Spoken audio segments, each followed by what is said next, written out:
নম্বর অঞ্চল যুব কংগ্রেস জিন্দাবাদ। আজকে যুব কংগ্রেসে যোগদান সফল হলো। রানীনগর 2 ব্লক কংগ্রেসের উদ্যোগে নতুন পার্টি অফিস উদ্বোধন, যোগদান ও শীতবস্ত্র বিতরণ কর্মসূচি অনুষ্ঠিত হলো। সোমবার বিকেলে কাতলামারি বেসিক স্কুলের সামনে ভারতীয় জাতীয় যুব কংগ্রেসের নতুন এক পার্টি অফিসের শুভ উদ্বোধন করা হয়। এদিন ফিতে কেটে নতুন পার্টি অফিসে শুভ উদ্বোধন করলেন জেলা যুব কংগ্রেসের সভাপতি তহিদুল ইসলাম সুমন। এই সভাতেই তৃণমূল কংগ্রেস থেকে প্রায় 100 জন কর্মী জাতীয় কংগ্রেসে যোগদান করে। পাশাপাশি এদিন এলাকার গরিব দুস্থদের মধ্যে শীতের কম্বল বিতরণ করা হয়।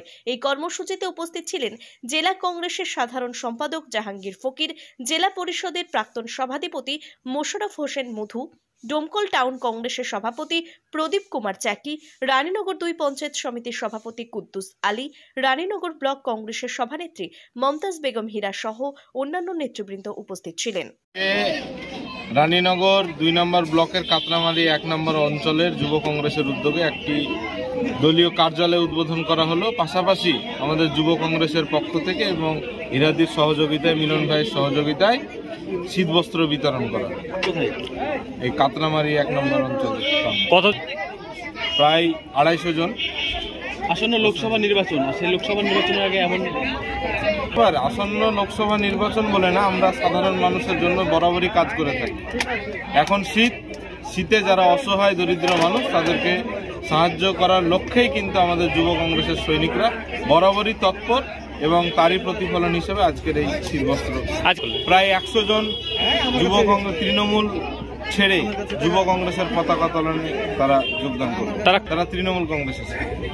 দলের যোগদানকারী সদস্যরা জানান, শাসক দলের লাগাম ছাড়া দুর্নীতির বিরুদ্ধে প্রতিবাদ জানাতেই আমরা দল ছেড়ে কংগ্রেসে যোগদান করলাম।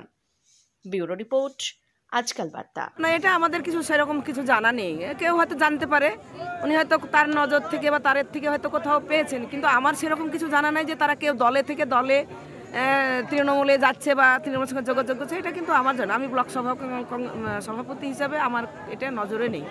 আমাদের এখানে কোনো দ্বন্দ্বও নেই, কোনো কিছুই নাই। সবাই আমরা একে অপরের পরিপূরক হয়ে আমরা আজকে এই দলটা করছি। এবং আপনারা তো জানেন যে রানীনগর ব্লকের যে পরিস্থিতি ছিল এবং তার পরিস্থিতিকে আমরা মোকাবিলা করে আজকে রানীনগর ব্লকের মানুষ, শুধু আমাদের নেতৃত্বে নয়, রানীনগর ব্লকের মানুষের সহযোগিতা এবং রানীনগর ব্লকের যারা কর্মী তাদের সহযোগিতা আমরা রানীনগর ব্লককে এগিয়ে নিয়ে গিয়েছি। সেখানে কে তৃণমূলের সঙ্গে যোগাযোগ করছে, তাহলে আপনারা তো আজকে দেখতেই মানে এখানে পেলেন যে আজকে অনেক যুবকরা আমাদের এই যুব কংগ্রেসের হাত ধরে তারা আজকে দলে যোগদান করছে। আমার এসব কিছু জানা নেই এবং আমাদের কোনো মতনৈক্য নয়। আমরা সবাই একে অপরের পরিপূরক হয়ে আগামী দিনে চোখে চোখ রেখে, মেরুদণ্ডকে সোজা রেখে আমরা এই দলটা করব এবং আগামী লোকসভা যে নির্বাচন আছে সেই নির্বাচনকে রানীনগর ব্লক থেকে আমরা ব্যাপকভাবে করব এবং সারা পশ্চিমবাংলায় আমরা রানীনগরকে মডেল হিসাবে তৈরি করব।